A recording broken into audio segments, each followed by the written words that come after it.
We're live! Hello, everybody. Look who it is. Hi. Hello. Oh. How is everybody? It's what date are we on now? 20? No, first. It's the first pinch punch, first of the month. I opened my advent calendar this morning. Oh, hello, everybody. Welcome to the Alien Social. This is the last episode, potentially not. Who knows? Who gives a shit? Did either of you two open your advent calendars today? No, I'm picking mine up on Saturday, so I have a few days to catch up on. Yeah, I'm going to go see the girlfriend who I've not seen for a month. And she bought me an advent calendar, so I'm going to catch up on that. Reese's Pieces. Excellent. So I'm very excited about that. Yeah, very excited. Oh, nice. Nick, did you Sorry, open hang the on. calendar? No, I haven't. I haven't bought one yet. I need to get one for my little boy as well, actually. So thanks for reminding me. So yeah, What advent calendar have you got, Josh? Oh, I've got a Where's Wally advent calendar. Is it got any chocolate in it, or is it? No, it's got a little bloke called Wally in it. No. I didn't know if it was like one of those ones where it's like, where is he? And he's like not behind. Because I was about to be like, is it on the 25th day you're going to find him? Like he'll be behind the last door. Right. No. What it is, it's like just a big "Where's Wally" thing on the whole front of the advent calendar. With the numbers. I can hear some feedback there. Is one of your mics or something loud? Sorry. Yeah, I think. Have you got your headphones plugged in, Andy, or anything? Nope. Okay. It's not me, is it? Sorry, it just sounded really, really funky. I might leave and come back. Nick seems to think it's me. It could be you. It might be Josh. It might be me. Okay. Anyway, this advent calendar on the front of it is just a giant "Where's Wally" thing with loads of different, random things. But then the numbers are really hard to find on the doors. So you wake up in the morning, whatever time you get up, trying to find this chocolate, and you can't find the right door with the right number, which might sound like an exciting game to play, but it's not for me when I'm looking for chocolate. So I'm going to leave and come back. Nick managed to identify that it's me, apparently. So. Okay. Yeah. Sorry, mate. Bye. God, he's gone. Thank God for that. What have you been up to this week? Oh no, what are you drinking, Nick? I'm drinking Punk IPA, Brewdog. Standard. Good choice. Yeah, it's nice, isn't it? Yeah. I've got Ooh, yes. Delicious. They're the ones that are canned on site. I think so, yeah. Yeah, shout to Maul. I mean, you've missed the boat for sponsoring us, really. But we do like free stuff, so feel free to give us some free stuff. What have you been up to this week, Nick? Not a huge amount, to be honest. I had Vicky's Kitchen rotis on Friday night, which is always a treat. I think that's the 4th time we've ordered them to be delivered, and it's really, really nice. Just like West Indian curry in a roti, and it's delicious. And they do really nice desserts from Bread and Butter as well. So it's all linked in with Bread and Butter Factory and Vicky's Kitchen. So if they do another one, look out for it, vickitch.com, or follow Bread and Butter on Insta, and you'll see them. Andy's back. Here he is. Hey. Hello. Hello. Does it sound better? Look at the size of that finger. It does sound all right now, yeah. Yeah, it okay. does. All right. I listened on the show and it sounded all right. Anyone out there watching, if you could tell us if it sounds shit, that'd be really appreciated. When we were broadcasting that time, we were all really high pitch and we didn't know until after the fact. So, yeah. In the comments, hit us up. Does it sound shit? Yeah. How are you all as well? How's everyone doing? Yeah. What are you drinking, Andy?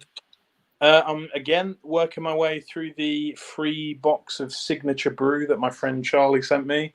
So I'm drinking the Roadie All Night IPA, which is delicious. So I keep saying, I've got to work my way through these. I went out to the shed and there was less cans than I remember there being. So I have been working my way through them. And now I'm nervous. Now I'm nervous. Yeah. Apparently, it sounds fine. Okay, cool. Good. Nick, what have you? I jumped before you asked it, mate. What have you been doing? Yeah, just working really. Sorry, I couldn't hear that, mate. Sorry, I was going to say, other than getting some delicious takeaway, how was your weekend? Just lots of takeaway. Watching a lot of sport. Really, that's pretty much my my weekends. I'm really thrown out the fact that it's Tuesday night. I'm now confused as to what day it is. But yeah, watching lots of sport. Watching the Formula One on Sunday, which was absolutely insane. The miracle of Roman Grosjean. If anyone watches Formula One or has seen that in the news, it was utterly insane. Yeah. But thank the Lord, he made it through. Yeah. Just sat for 27 seconds in a fireball and survived. Yeah, it was incredible, wasn't it? Yeah, I've not, to be honest, I am a Formula One fan, but I think I said this a couple of weeks ago. I don't think I've watched any of the races this year. But I heard about that accident, probably you guys talking about it in the group chat. So I watched it, and that was really good. And obviously, that's quite a sensational start to the race. But yeah, yeah, third corner. Yeah. Madness. Cool. He's all right. I'm glad he was okay, but they need to end that sport. You know, what I mean, it's so fucking boring. Do you like NFL still, Andy? Andy, do you like NFL still? Mate, NFL is the greatest sport ever. So it's good, isn't it? Yeah. Yeah, it's brilliant. Good, it's brilliant. Why, Nick? What's up? I'm just happy that I made the playoffs in your league. Yeah, well done, mate. You did. Yeah, he's in the playoffs in our league. So well done, mate. Yeah, an absolute stellar performance this week. Knocked out one of the OGs as well, which I was happy about because he's my least favourite OG. So yeah, well done, mate. I sent him a message before the last matches and said, "May the best man go on to take a pasting in the playoffs." Yeah, so I knocked him out, and I get to be the one that takes a pasting in the playoffs. Yeah, it's true. It's true. Well, you are. Hey, let's not talk fantasy football because it's boring for people who don't know about it. I'm in the league. In fact, actually, Tom Denson is here. One of the lads from our fantasy league, so he can. He's also in the playoffs. So yeah, Tom, my best mate Tom is here. So yeah. Well, I'm actually in the league and I'm bored already. So. I think I'm beating you, aren't I, Andy? Is that one? Oh yeah. By the way, for clarity's sake, I'm in 2 leagues with Nick. Nick's in my original league, which is the one I care about, and then we have the Northampton League, which I also care about as well, because there's a few Northampton lads, and I'm doing terribly in that. I'm like at the bottom, I think, maybe, and I'm doing what I do in both leagues, but I'm getting hammered in one, so I don't really understand it. I thought I understood fantasy football, but I don't. So yeah. Yeah, well, don't know what to say. Well, the fact Josh has smashed me in that other league makes 0 sense to me. But oh well. Yeah. Soz, what have you been doing this week, Andy? Just work. Yeah, work. So we're saying Tuesday. So yeah. Me and you went for a walk around Delapre again, which was fun. So that was nice. Yeah, not a great deal to be honest, mate. Yeah, listen to a very epic podcast about World War II, but I'll talk about that in the mentions in the sharesies. In the shares later. But yeah, not a great deal, mate. Enjoying this last bit of lockdown before I've got to start seeing people again. You know, this bit of isolation before I have to interact with humans again. So enjoyed it, mate. Yeah, nice. Enjoyed the break from the missus. If you're watching, sweetheart, that's a joke. I haven't asked people to comment in the chat about what they're drinking and stuff. So do that. Yeah? Yeah, what are you drinking? What are you drinking, people who are watching? We know there's people watching, so hit us up in the chat. Let us know what you're drinking. And cheers for joining us. Yay! What have you been up to, Josh? Same as last week. You know, same as last week. Nothing new. Work. work exercise, walking. I'm working my way through the Marvel films probably to the disgust of this week's guest.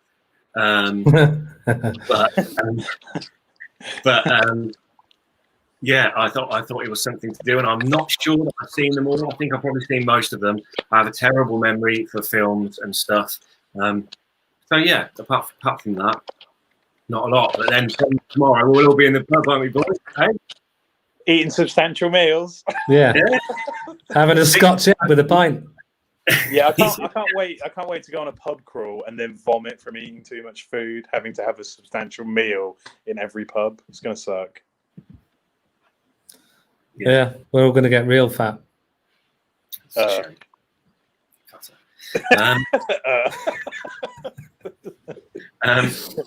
think it's probably a good time to I was going to say speak to this week's guest, but that's not technically true, is it? Because it's not exactly a surprise. I suppose most people that are watching know that this week's guest is the magnificent Alan Moore. What a fucking treat that is to get to talk to Alan Moore, local legend, writer. International legend. Yeah, no, that's very true. As well as local legend. There is something I suppose we should preface, Josh, with the interview, isn't there? That you should mention. Yeah. That's why I say not speak to, because we've already spoken to him. We did a pre-recorded interview last week. I had 20 minutes. I was allowed 20 minutes to chat to him. Managed to sneak a few extra minutes in there for you guys, just for you guys. So yeah. Yeah, I had a nice chat with Alan. But you can be the judge of that. Should we play it, chaps? Yeah, let's see if this goes well. Let's try it.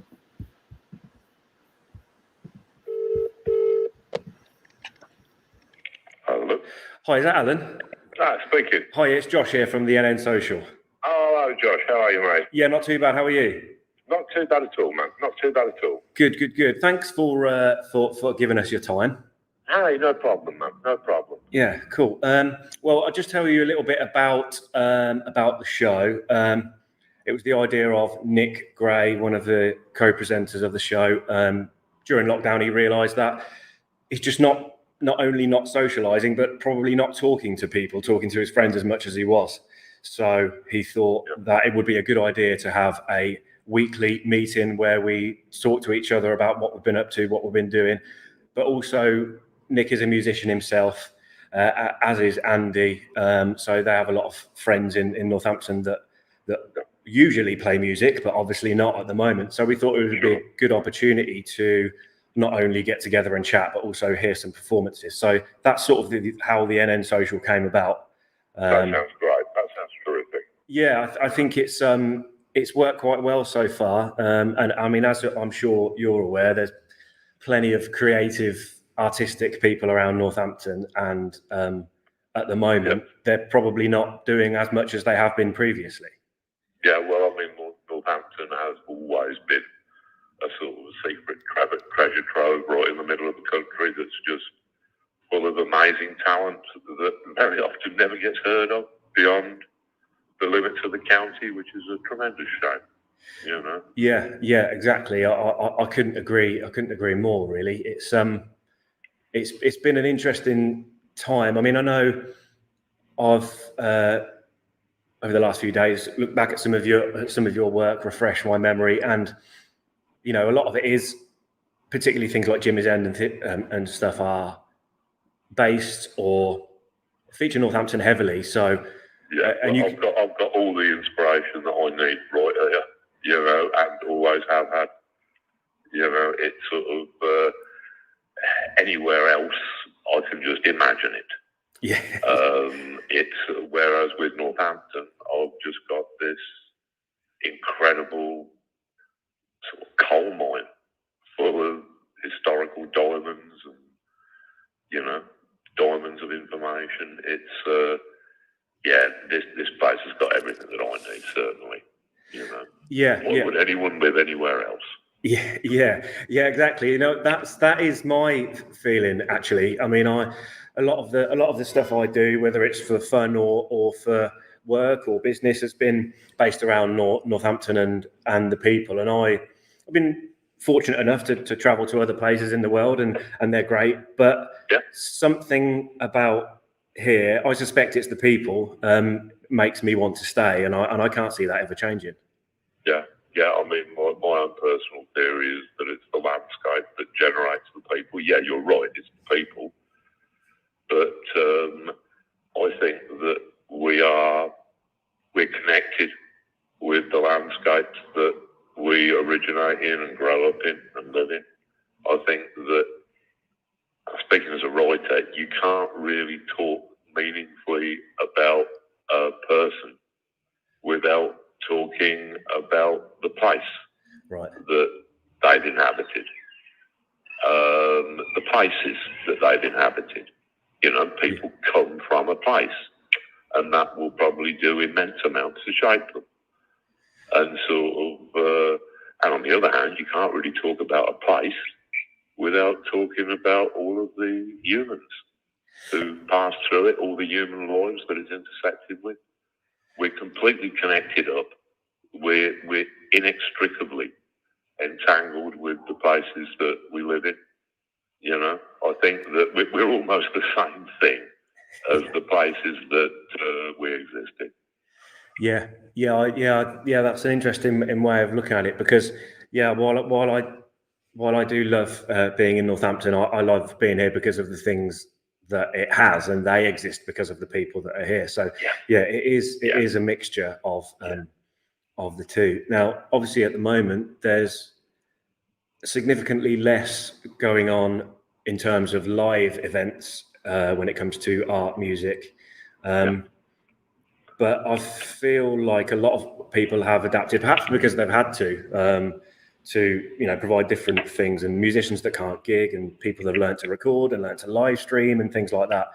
So I think what's been interesting about Northampton is that the community is still there, despite the fact that we're not physically there.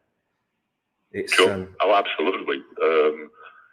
No, you can't eradicate a community. Right. I mean, speaking as somebody who actually comes from the Boroughs community in Northampton, which has been all but eradicated in a physical sense, but the sense of community is still there, despite all efforts to render it otherwise. Now, I think that, these times are currently very trying. Yeah. And obviously, some people are having a much worse time of it than others. But I think that I'm experiencing, despite the fact that I'm still in the first lockdown. Right. Me and Melinda, we just didn't think it was worth coming out on the say-so of Boris Johnson and Dominic Cummings. So we've just been treating it what we think is sensibly. But what we've found, we're more isolated physically than ever, I suppose. But I find that the emotional closeness that you feel for other people gets stronger. Yeah. It's paradoxical, but we're loving reading to the grandkids twice a week, which was something we never did before the pandemic. Yeah. We're feeling a stronger connection with the people that we're close to, despite the fact that we're physically isolated from each other. I think that there are going to be some good things that come out of this. I'm sure that there'll be some unfortunate things that come out of it, a lot of them. But there are some upsides to this. I think it's changing the way that we relate to each other. Yeah. It's and in some ways it's strengthening that. It's making us appreciate when you can't hug people and shake hands with them and slap them on the back the way that you used to. It makes you really appreciate that stuff that we had previously taken for granted.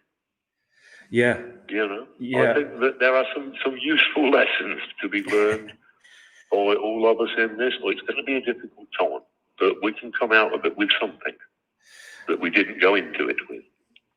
Yeah, I think that's I agree. I think that's definitely true for my personal experience. I think you do take these things for granted. You know, being able to go out and see people and do things for pleasure. Now we're all being forced to drastically reduce those things and not see. Yeah. I mean, it's like in some ways, the pandemic has been a massive interruption to all of our unnecessary bullshit. I mean, there are the things that we find that we don't really need. Yeah. I mean, like, is retail therapy even going to be a thing? Right. After we come out of the pandemic? I would hope not. Yeah. I would hope that sort of a kind of being a consumer as a form of comfort eating. I hope that will be gone. I hope that sort of people will have had some time to actually consider what we really need from life. Yeah. You know, and it probably isn't the latest technology, the latest car, the latest this or the latest that, the latest fashion. I'm hoping that this is going to rewire us considerably as a culture. Yeah. That we're going to have to take a think about what do we actually need, what do we actually want, what do we actually love. You know, and it seems to be striking everywhere. You know, in our media. I mean, I personally haven't watched television for a number of years now. Right. I'll catch up on box sets, you know. Yeah. But I haven't had a working signal. But from what I gather, there is a lot of frustration about, obviously, the sort of programs that you can make is limited during lockdown. Yeah. I don't know, but I've heard about the difficulties of making EastEnders, which I would have personally thought was one of the least of society's problems, but I can see that it's something that does affect a lot of people. Yeah. You know, but I think that the world that we had before lockdown, I think it's a mistake for people to think, I can't wait for things to get back to normal. Yeah. Because not only aren't they going to get back to what we thought of as normal, but neither should they. Right. What we thought of as normal was what gave us this pandemic. Yeah. I've heard a similar thing said about, I think the actor Gabriel Byrne, a very good actor. He was talking about the American elections, and he was saying that the problem with Joe Biden was that he wants to get America back to how it used to be. Right. Whereas how it used to be was what gave us Donald Trump. So we really, more than ever, we need something new. And by that I mean primarily we need new ideas. Yeah. We need new ideas, we need new ways of thinking about how to live on this planet. Yeah. You know, and it's been staring us in the face for a long time. But sort of, you know, I was starting. I detest all conspiracy theories, right. but I was not above thinking of starting one of my own when I realised just how much the pandemic had underlined all of the agendas of Greta Thunberg. Right. You know, I thought, is she a Bond villain? Is she sort of sitting there somewhere in Sweden, sort of with multiple screens, stroking a cat, sort of? No, I don't believe that for a moment. Before that actually becomes an internet meme, I'm joking. But sort of, nevertheless, you know, all of the things that environmentalists were saying about the dangers of a world connected in the way that we're connected, all of the things that they were saying about how we need to have a different relationship with animals. Yeah. You know, we need to stop feeding animals bits of themselves, Yeah. crowding animals together in cages, because all of this, it doesn't matter, even if we are hard-hearted people who do not care about animals. I'm not suggesting that sentiment should rule the day. I'm suggesting that if we don't look after animals, it will all come back to us. Yeah. You know, and we'll end up in a state like this again. Mm. I mean, I believe that there are a couple of novel diseases that are bubbling up in the East that have nothing to do with COVID, Right. that are being kept tightly monitored. The thing is, this is not the last pandemic that we're going to have to deal with. No. So, I mean, if we're lucky, there won't be another one before this one is finished. Mm. That would be bad news. Yeah. Yeah. You know, but sort of, we can possibly, we haven't shown much sign of it yet, but we can possibly learn a great deal from this one. Yeah. This might be looked back upon as a really lucky thing. Yeah. Something that gave us an opportunity to work out how to deal effectively with the next one, because there will be a next one. Mm. Mm. And sort of, we're going to have to learn to live differently. Yeah. You know? Yeah. And I don't think that that's going to be beyond us. We're people with enormous resilience, Yeah. especially in Northampton. Yeah. Yeah. It's funny. I read an article yesterday. I can't remember who wrote it. That's terrible. I'll have to name check them later. But it was about resilience and how people can Probably The Guardian. Sorry? A couple of days ago. Yeah. Yeah, another one. Yeah. Yeah, it was fascinating. It was talking about how some people or industries try to teach resilience, like the military and whatnot, but ultimately you sort of, what I took from the article is everyone kind of is resilient in their own way, and everyone has different levels of resilience based on your life experiences and how you think and what you think. And I think, like you say, Alan, that you hope we learn from this, and I think we have. I mean, on a personal level, I've learned, which relationships in my life are beneficial and I really enjoy, and that I previously took for granted that I won't in future. And I think that will help me and hopefully them have a better life for it. So yeah, I mean, that's just one way that we've adapted to the current situation and how we're making it work for us in a positive way. But that's obviously not talking about how the world deals with viruses or pandemics and things. Sure. Yeah. How cool was that? I know. Wicked. Yeah, so good. So much quotable stuff. Yeah, definitely. Can I just say, when I mentioned that article to Alan, it was an article by Emin Sainer, and it was in The Guardian. It's called I'm a Survivor. So if you want to read it, it's really good article about resilience and how you adapt and change and stuff. But yeah, it was fascinating. And it just so happened that Alan had read it as well, so that was quite handy. Wicked, banging. We thought we'd take Nice. a little break because luckily, or Josh is a very good talker. He managed to get a good sort of over the 20 minutes with Alan. So we thought we'd just have a little break to digest kind of what Josh and Alan discussed, as opposed to just playing the whole thing straight for you guys. And we also do have a musical performance to come as well.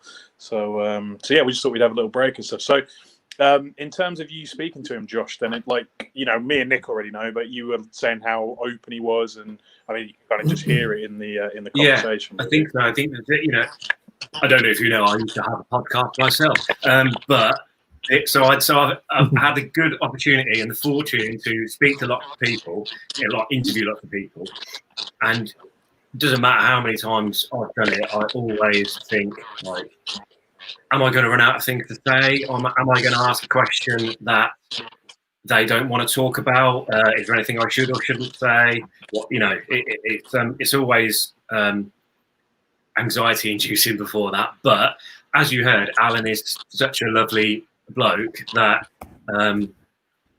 he's very easy to talk to, so it doesn't really require any effort from me, and that's good because we're not doing this show or speaking to Alan to hear my voice. I want him to just go and go and go and go, and he did. So it was brilliant, really. It was he was. To be honest, I mean, you'll hear at the end. I sort of mentioned that I've gone over my time, but I think if I didn't mention that, he probably would have carried on talking. Maybe I shouldn't have said anything. But I was just my big takeaways from part 1 are doesn't have a television and hasn't watched it for a while, which is, that's fine because a lot of people haven't. The second takeaway is Greta Thunberg Bond villain. That's my second big takeaway from it. Yeah. Especially when Alan was talking about conspiracy theories. Because obviously we heard it, Josh sent it to us when he did the interview, and when he got to that part, I was like, "Come on, Arnold, let me know what you got.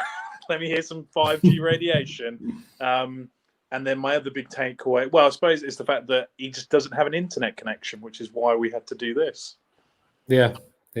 But Greta Thunberg Bond villain, that's I thought that was pretty funny. That was pretty funny. Yeah, any other journalist would have literally latched onto that, wouldn't they? Yeah, Alan Moore, Greta Thunberg is a Bond villain. That's what the headline would have been. Yeah. But we're above that. We're above that, guys. Yeah, I thought that was good. Yeah, I mean, it's amazing, isn't it? He's literally... I think he does go on to talk about. Obviously, I've listened to it before. He does go on to talk about it a little bit more, but he talks about lockdown hasn't. It's his life anyway, a writer's life. So I won't go into too much detail because he'll talk about it later. But it is interesting that he has got a TV, obviously, because he watches things, but he doesn't have a connection to watch live television or the internet or anything, which is amazing. It's He's keeps himself a blank canvas, and all the inspiration he gets is from his local surroundings and the news, which is amazing. It's cool. Yeah, it's really good. Sorry, for me, you two guys keep freezing. So if I suspect that's my internet connection. So if you stop hearing me or whatever, just shout. What I was going to say was one of the things I was concerned about when I was talking to Alan is obviously he's got something of a cult following, and a lot of stuff that he listens to and a lot of stuff that he writes and works on is sort of fringe culture, maybe alternative, cool, if I could use that word. I don't know whether Alan would appreciate that or not. But what I mean by cool is I might not know about it. It might be. He might be talking about stuff that's so sort of. Oh, it's gone. He might be talking. So I was really worried that he was going to start things that I don't know. Can you hear me? No, we got it. So you're saying that he was going to give you references you might not be aware of. Is that what you're trying to say? Yeah, exactly. But you in the second part, he goes on to talk about some things that he's watched, which gave me a lot of reassurance. I'll just say that. So for somebody who has achieved incredible things, he's a normie like you. yeah. For someone that's written some incredible sort of unusual alternative work, I was worried I might be out of my depth, but he's he's just as approachable in terms of his art and culture and stuff that he likes as he is his conversation. So that was. So you thought he was going to find out. You thought he was going to be Fonz from Happy Days, but really he was Richie the nerd, like all of us, really. Yeah.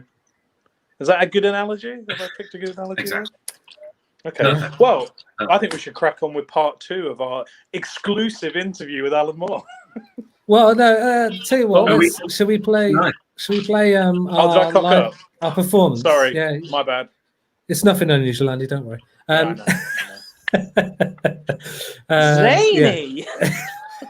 You're just so off the cuff. You don't give a fuck. Yeah, man. Look at you looking like a fucking full-on hip hopper. You can't be trusted. Let's play our performance from Callum from King Purple. So he introduces it himself, and I'll leave it to him to do that. So here we go. Hello, everybody. My name is Callum. I'm one quarter of King Purple. Thanks a lot to all the guys at NN Social for asking me to come and play. I'm going to be performing a King Purple track. It's the title track of our debut EP. It's called Time Alone. I hope you enjoy it.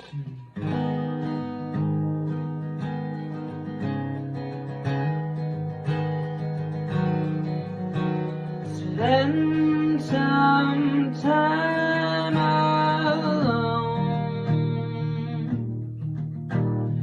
Don't need any more again. Cast down from your throne. Don't need any more, my friend.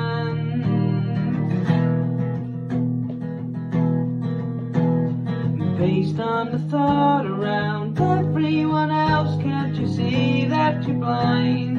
It's locked in your mind, there's a darker side to life I don't recognize.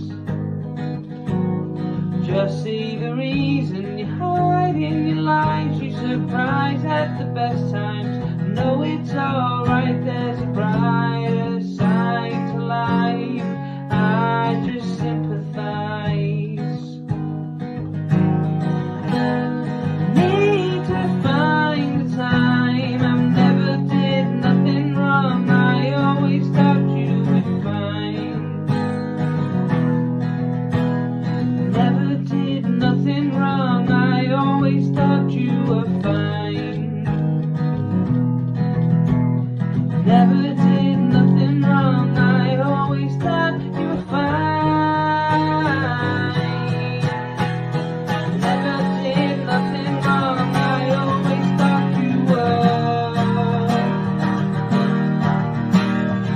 Ignorance is on my mind.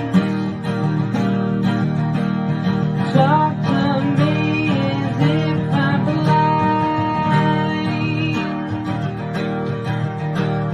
I don't need no compromise.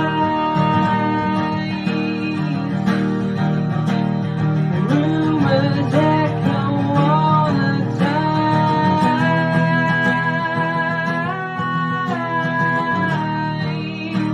Alone.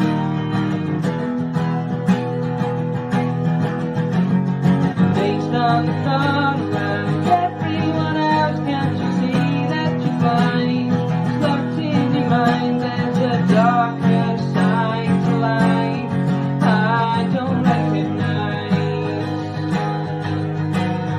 Just see the reason you hide in your lies. You know it's not the first time, so don't look surprised. There's a brighter side to life. I just sympathize. Need to find the time. I never did nothing wrong. I always thought you were fine. Never did nothing wrong. I always thought you were fine. Never did nothing wrong. I always thought you were fine. Never did nothing wrong. I always thought you were fine.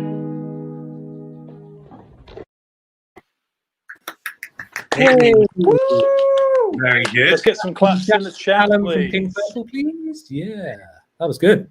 Yeah, Predictably, to be fair. yeah, that's He's very Did good. he have a fucking gold record in the background?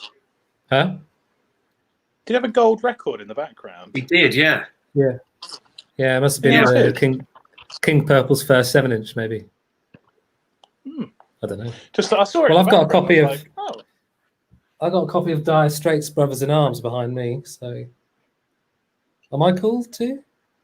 Yeah, No? always. Yeah, cool. Thanks. Should we have the second part? Actually, if you want to hear more of King Purple, find them on Instagram, King Purple. Yes. They got some of the letters missing from their handle, haven't they? But if you type in King Purple, it still comes up. Yeah, You'll find them. yeah, awesome. Great live band. Yeah, really. They are indeed a very good live band. Yeah. So are we ready for part 2 of Alan Moore's interview? I Let's believe do it. we are. Okay, cool. Bear with me 2 seconds. I hope this works. I'm not very technical minded, but let's see if it works. And it adds straight away. Did it? It did. Here we go. I've got to admit, that I feel a bit fraudulent sort of talking about the problems and the pressures of the pandemic and the lockdown. I mean, this is just a writer's life. Right. Just staying indoors and not seeing anybody and sort of being completely detached from reality. Yeah. This is just how I've spent the last sort of 45 years. Okay. So It's sort of, but there again, there is something to be said. We get an awful lot of chance to investigate the internal world. yeah.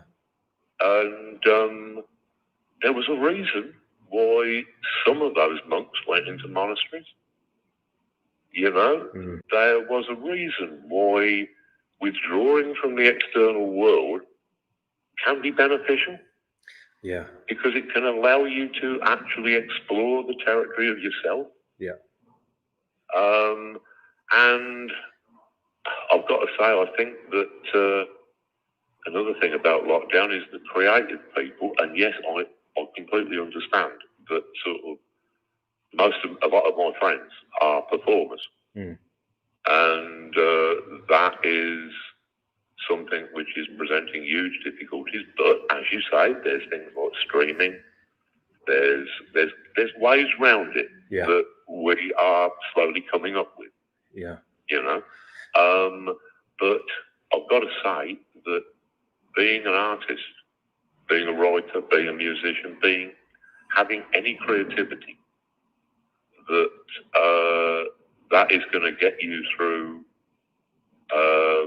this period of pandemic and lockdown, however long it lasts, much better than not having those things. Yeah. And I think that probably nearly everybody has got some sort of creative ability inside them, even though most of them, it's kind of bred out of them by the expectations of the education system or society or this or that, and they kind of think, oh, I'm not very good at this. But actually, it's so much fun, it's so liberating. Yeah. To be able to express yourself in any kind of medium at all. Mm. And yeah, like I was saying, it's a thing that you can do on your own in a state of lockdown and sort of isolation. In fact, a lot of art demands isolation. Yeah. It's there's possibilities in all this if we can sort of find them in amongst all of the shocks and alarms. Yeah. Yeah. I think that's, like you say, that's time to think about yourself. The sort of forced introspection that we've got at the moment is usually a good thing. And I think having to think about yourself, or having to think about things that you previously have distracted yourself from, it can be really beneficial. And obviously creativity is a way to exercise and express that, which is always beneficial. Absolutely. Yeah. And sort of, or if you really feel that you can't express yourself through art, soak more of it up. Yeah. Yeah. Read a book. Yeah. Specifically, read Jerusalem, because if you run into me at any point in the street after the pandemic and tell me that you haven't had time to read it yet, I am going to look at you with such a look of disappointment that you will bear it for the rest of your life. Now, this is a great time to read, not necessarily Jerusalem. Yeah. That would be sort of probably the best pick. But no, I've been reading tons of books that I've had on my shelves without looking at. Yeah. For years, just because I have got thousands of books. Mm. But I've I'll think, oh, I've actually read that one, and I'll pick it up, and there's been some marvels. Yeah. You know, it's a great time to catch up with a lot of the culture that I'd been missing out on. Okay, well, you mentioned that you've been watching a few box sets, and something we normally ask everybody that comes on the show each week is sort of, what have you been consuming? Music, podcasts, movies, whatever. So, what are some of the box sets that you've been watching? Well, let me see. I watched, not necessarily box sets, but a series. I mean, one of the most impressive things was Michaela Cole. I Might Destroy You. I May Destroy You. Yeah. I can never remember whether it's May or Might. I think it's May. Yeah. I think it's May. Yeah. But that was astonishing. That was one of the best written and most insightful pieces of TV drama that I've seen in a long time. Right. You know, she is definitely one to watch out for. Okay. Both as an actress and as a writer. But it's obviously the writer part of it that I'm kind of focusing on more. Yeah. You know? We watched also What We Do in the Shadows. Yeah, brilliant. Yeah, very good. Which is great. I can't help thinking that, you know, I keep thinking that maybe Hank Marvin and Bruce Welch should have actually copyrighted that book title. Yeah. Because that would be a great biography for Hank Marvin and Bruce Welch or something like that. What We Do in the Shadows. Yeah. You know, but no, that was great. You know, that's another thing that is. I'm going to forget the name of the guy, the director of that. Is it Taika Waititi? Yeah. Yes, Taika Waititi. Yeah. We also saw Jojo Rabbit. Yes. Yeah. Really good. Yeah. Which was I must admit that when I heard about the premise of the film, I still had kind of memories of that rather ill-advised film that was it Roberto Benigni who did about a child in Auschwitz whose father is keeping the new. It was a comedy and it didn't really work. Right. So I was very dubious when I heard about it. Yeah. But there again, he is such a good director. He could do it. Yeah. What you need in those situations, you can probably tackle anything if you have enough heart and enough insight and enough talent. But no, I thought that was great. Yeah. And for my birthday, which was last week, and no, you don't have to apologise that nobody sent me a card, but no, I did get a copy of The Lighthouse, which is a film. Joe Brown sent it to us. Joan Tamsin.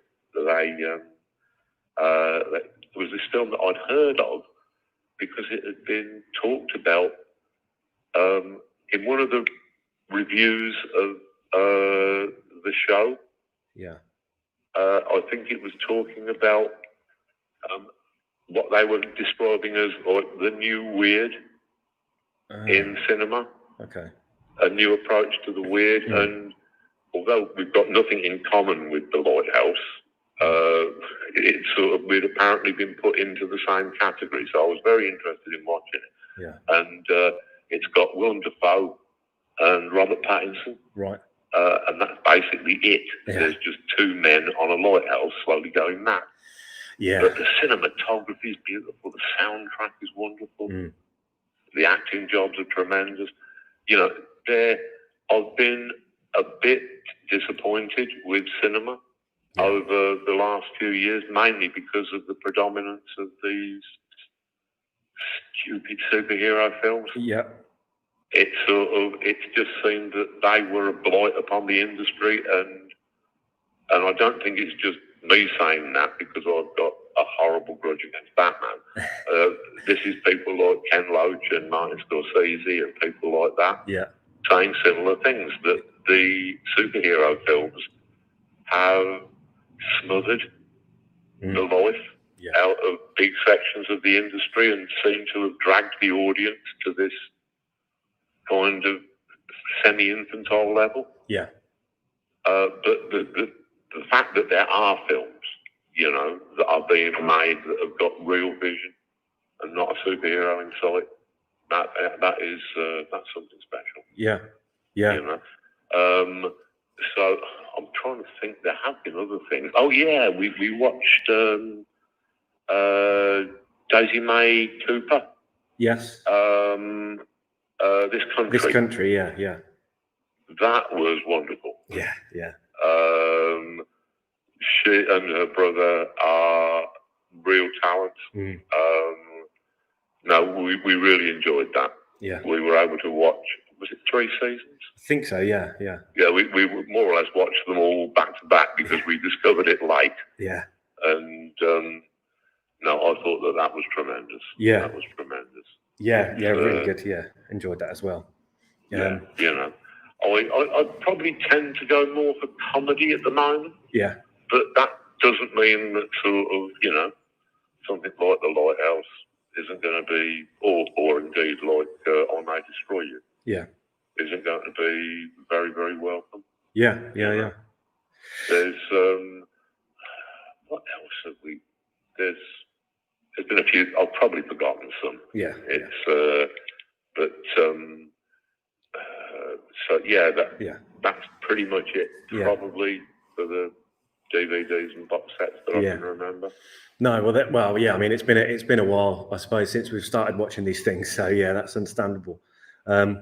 Okay, well, I've gone over my time here, so I'll wrap it up there. Well, no, but it's been very enjoyable, Josh. No, thank you. And yeah, big love to everybody out there. Yeah, no, thank you. Sort of, yeah, I'll see you on the other side of this, everybody. Yes, yeah, thank you, Alan. I appreciate your time.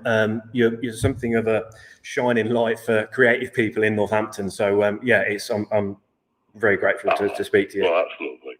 No, lovely talking to you, Josh. And yeah, best of luck with everything, mate. Thank you, and you. Okay, you take care, man. Cheers, Dar. Bye-bye. Bye.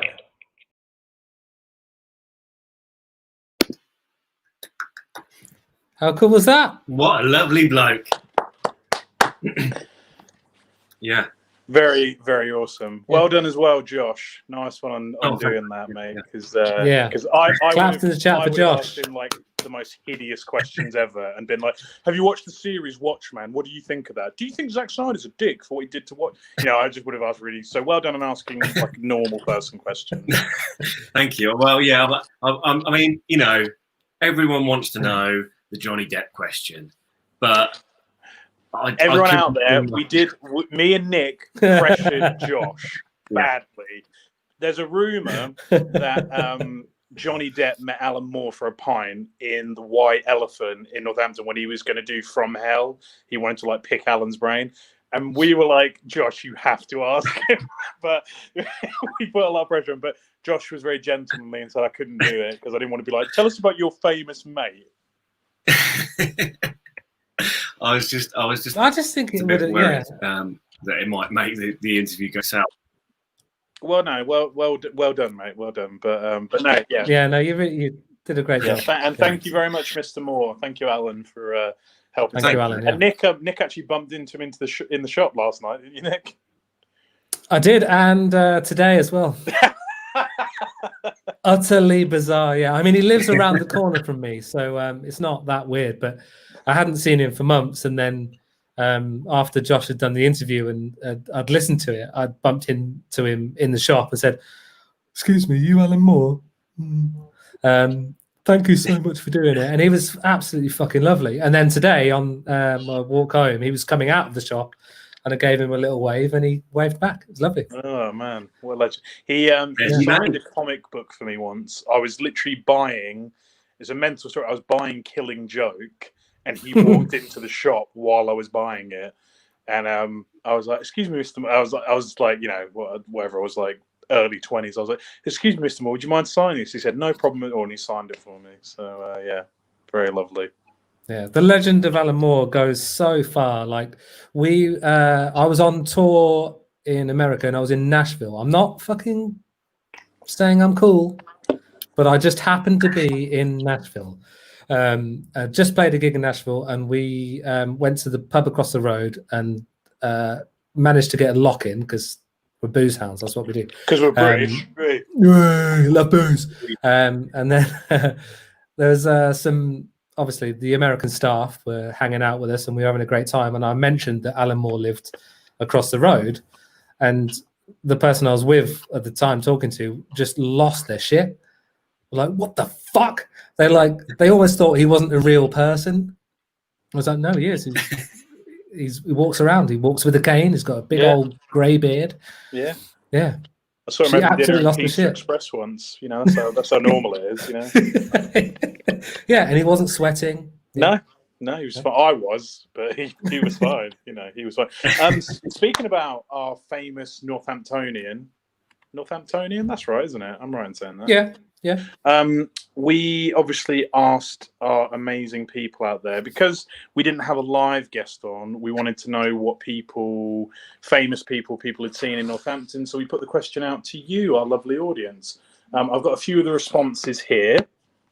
So, famous people that have been spotted in Northampton. We have got, from the Garibaldi, Richard Blackwood has been seen in Northampton. Yeah. I'd like to know where, but they didn't. Tell us, they haven't given me the locations. I will say it's just they've there is one location I've been told. Sid from CBBC, that's from our friend of the show Celeste. Linda Bellingham from in Northampton sent that one in. Sinead says Jamelia performed at my school in year 9, so there's a good one. Professor Green at the Roadmender. Now, was he performing, or did you see him at the Roadmender? I don't know. Yeah. That's a weird one. Steve Backshall. But I've saved the best one. Steve Backshall presents kind of the new Really Wild show on CBBC. He's kind of a muscly chap. You've got a child. You should know. Anyway, it doesn't matter. He does I watch live television with him, though. Deadly 10 or so. I don't know. Something like that. And then the best one I've saved till last from our friend Ian has sent us. Terry Nutkin, saw him shopping in Morrison's. There you go. So Terry Nutkin spotted in and around Northampton. But yeah, so thank you very much. Do I keep freezing on your screen, Nick? Because Josh says I'm freezing on his, but it might be him. No, not on mine. Not on mine. People watching, let us know, because it might be Josh. We don't know. Yeah, so I guess we can roll on to recommendations.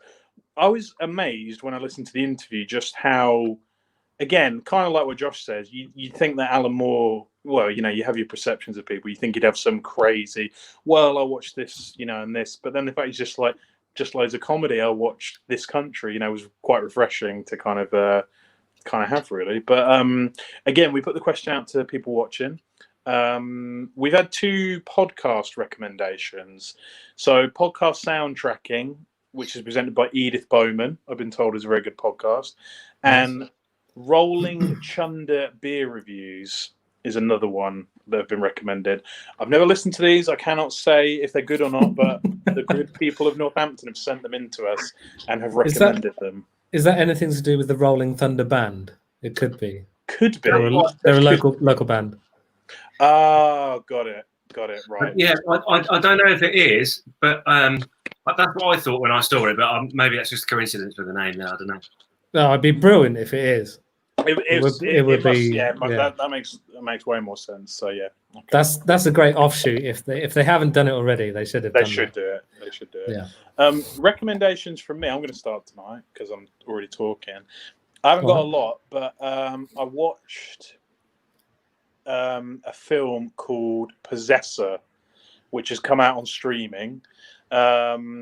It's by David. I hate to say it like this, but it's David Cronenberg's son.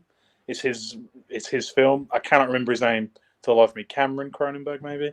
Anyway, it is about Cronenberg 1664. What's that? Cronenberg 1664.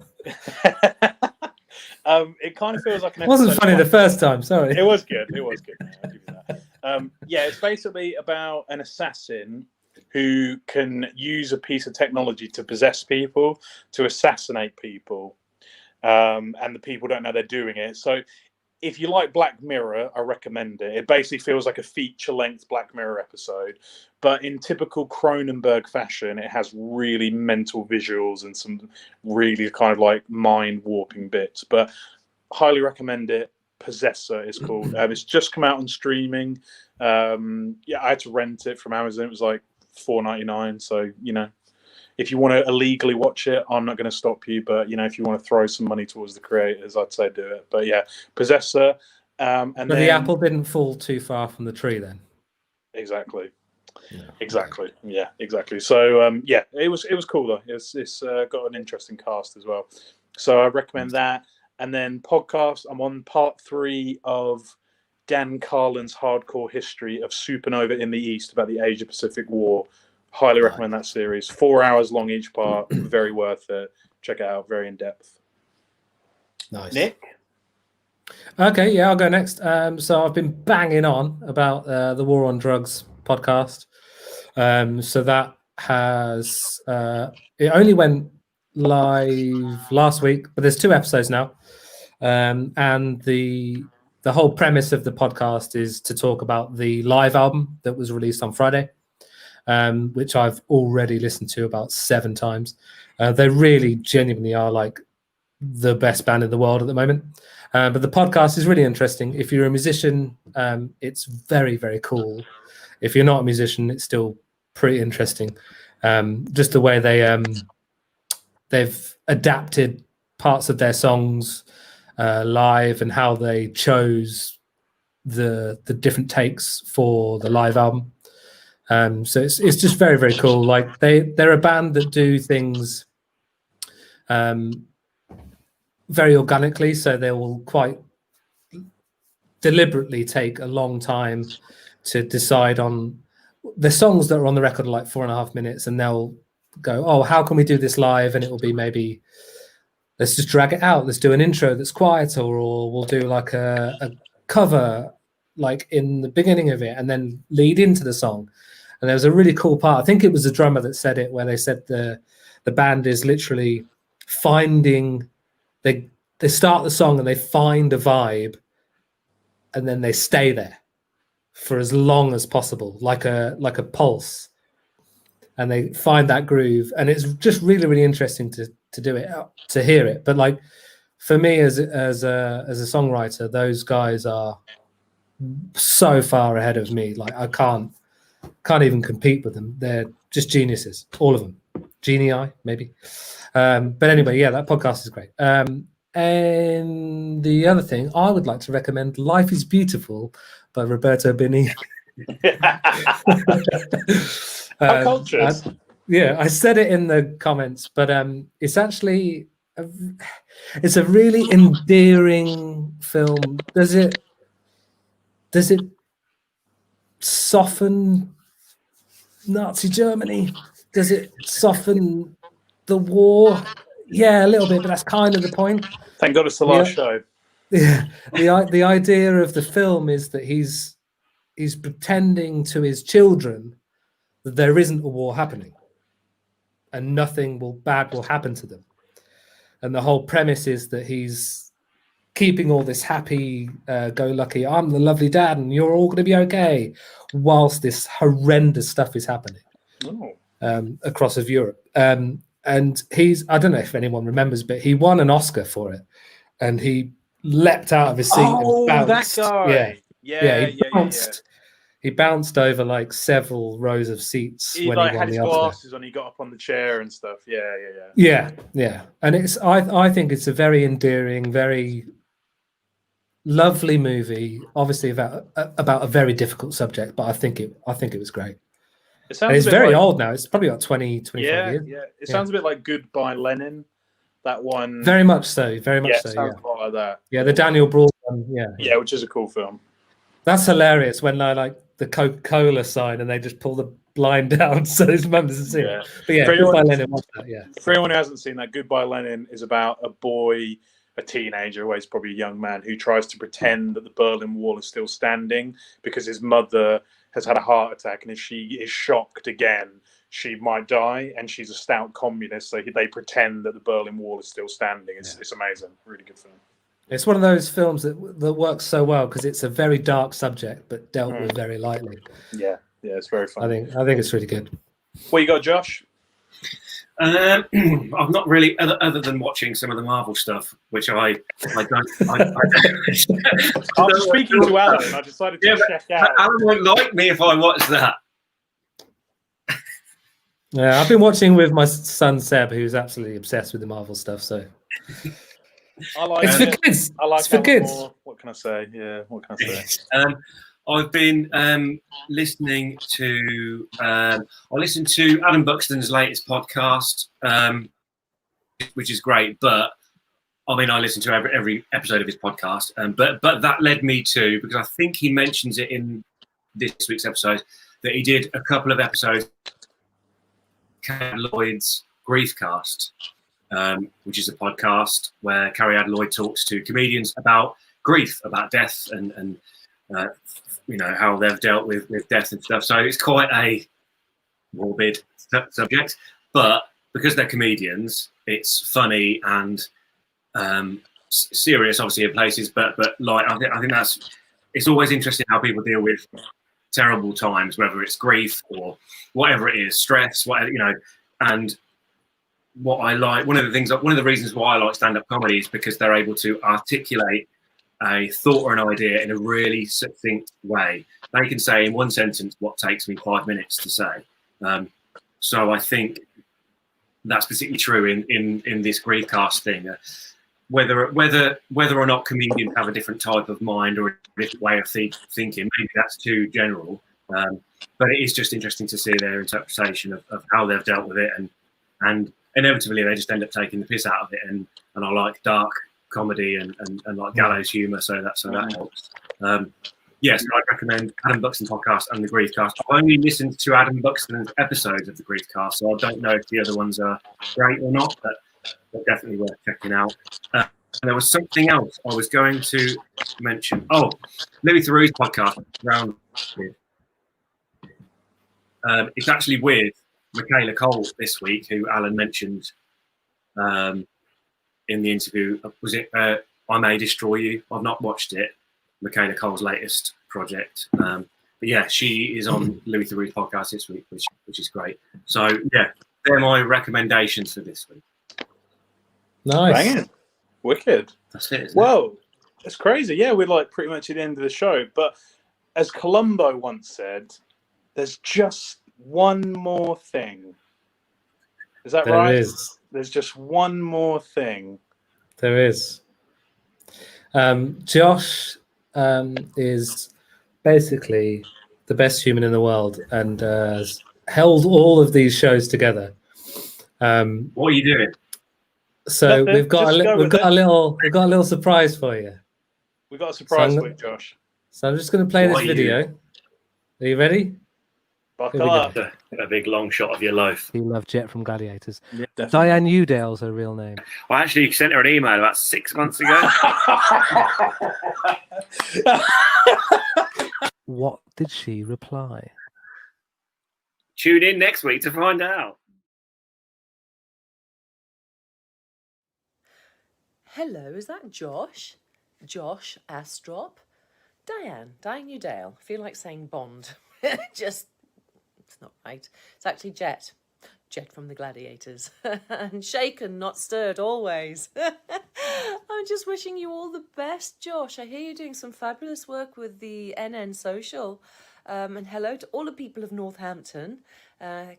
Sounds like you're probably keeping them together at the moment. Strange times for us all, eh, Josh? I'm sorry I didn't see your email about your podcast, but busy gladiating these days.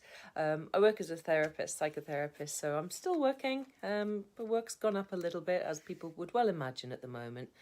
Very stressful times for very many. We can't change what happens outside of us, but we can certainly look at what goes on the inside and how we react to it, of course.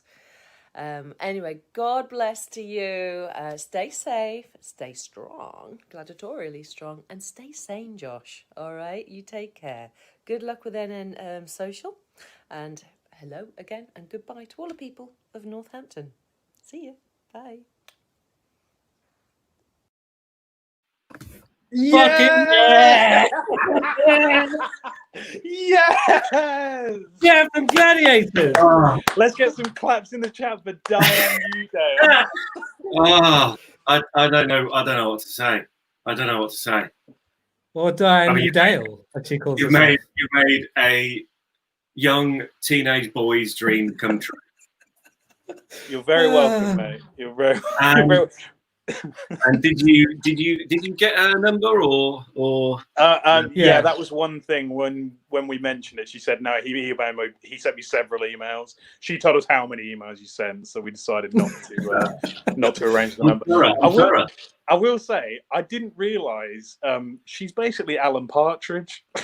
Don't fucking say. Don't ruin the illusion. When Nick sent it to me, I was like, she's literally Partridge. Bond shaken, not stirred. Whoa. Yeah, So, amazing. Thank you very much. Thank you, Jet. It is funny, but it's also fucking deadly serious. Okay, that's incredible. We can get you a copy of that video, so don't worry. It's not Thanks. And to be honest, mate, we've been sitting on that for a while. Oh god. Wow, fucking. I think it's a good place to end it on that bombshell. Yeah. And on that bombshell. And on that shaken, not stirred bombshell. Thank you very much, everyone, for joining us. Season 2 has come to an end. We hope there's not a season 3, but if there is, we're ready for it. We're ready for it, guys. Yeah. I suppose we better do our last Vogue. So anyone watching, if you could take a photo of us, screenshot this, tag us in the NN Social, we'd really appreciate it. There's already been a lot of posts tonight with tagging Alan in the show. So yeah, please take a screenshot. Go on, Josh. Can I just say that we've had Alan Moore and Jet from Gladiators in the same show? Yeah, you can, mate. Cool. You can, because exactly. And Callum from King Purple, please. Yeah. So I don't want to belittle Callum's performance because it was awesome as usual, but just the juxtaposition of Jet and Alan. I wonder who would win on the Travelator out of Jet and Alan Moore. Interesting. Alan would just levitate. I think. Yeah, I think so. And Callum from King Purple. Yeah. And Callum. No, Callum is the ref, John, the Scottish ref. Yeah. Anyway, so we'll do our Vogue pose. So if people could, sorry, Aaron's just said Christmas special. We talked about it. Maybe we'll see. We'll see what happens. Yeah, maybe. We're not saying no, but we're not saying yes. So there you go. Pick up the phone. Pick up the fucking phones. Anyway, so yeah. So let's get our Vogue poses then, guys. So if people could take pictures, please. 3, 2, 1, Vogue. And hold that Vogue. And in 3, 2, 1, unvogue. Thanks very much, everyone, for watching the NN Social. Thank you, Alan Moore. Thank you, Callum. Thank you, Jet from Gladiators. Diane Udale. And thank you to you lovely people for watching, as always. Yeah, thanks to all our guests that we've had over the last 2 seasons. Too many to mention, but it's been absolutely fucking so much fun. And maybe a Christmas special. Maybe. Yeah. But we'll see you soon. Bye. Yeah. Thank you very much. Thank you.